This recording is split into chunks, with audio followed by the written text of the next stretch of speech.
Many people can imagine a different life in high definition.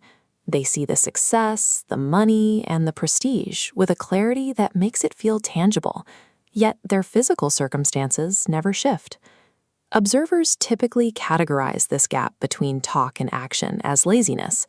However, these individuals often expend significant mental energy. Their internal experience is a constant loop of planning and simulation that keeps the brain in a state of perpetual high-speed activity. If the talent and the desire are both present, we have to look for the specific mechanism that prevents that mental energy from turning into physical movement. This is a series of neurological checkpoints where the mind prioritizes its own comfort over the work required to change. The cycle begins with a neurological rush. Simply visualizing a grand achievement triggers a response in the reward centers of the brain. This chart plots the brain's reaction to imagination versus reality. Because the brain struggles distinguishing a vivid thought from a physical event, the satisfaction line mirrors imagined success, providing a premature dopamine hit. Receiving this early signal causes the urgency to take action to evaporate. Potential feels clean and expansive.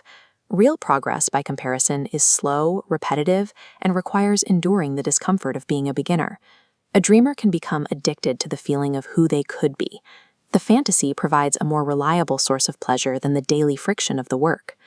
During the stall phase, a person often claims they are waiting to feel ready, or for the right set of circumstances to align. Psychological data suggests that the feeling of readiness follows action. It rarely precedes it. To fill the time, the dreamer enters a state of hyperanalysis. They obsess over every possible variable, trying to solve problems that haven't occurred yet. This constant processing drains the brain's limited cognitive resources.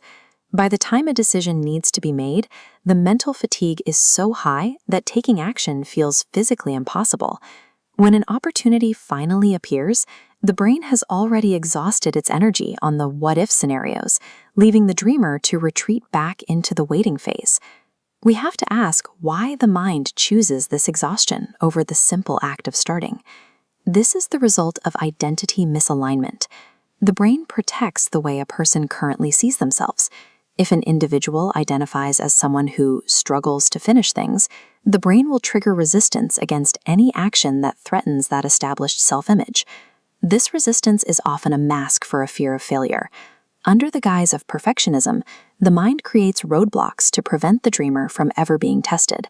As long as the dream remains in the planning phase, it is perfect. By never attempting the work, the ego is protected from the possibility of a mediocre result.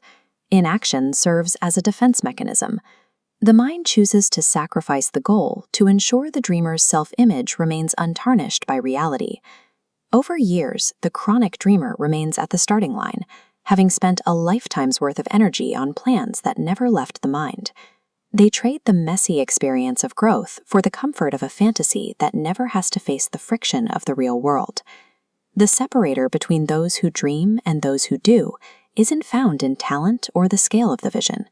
The difference is the specific ability to act while the mind is actively generating doubt and resistance.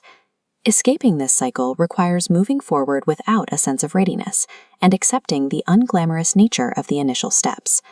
Realizing a dream requires navigating the mind's internal attempts to maintain the status quo. Success is found in the work that happens after the excitement of the idea has faded.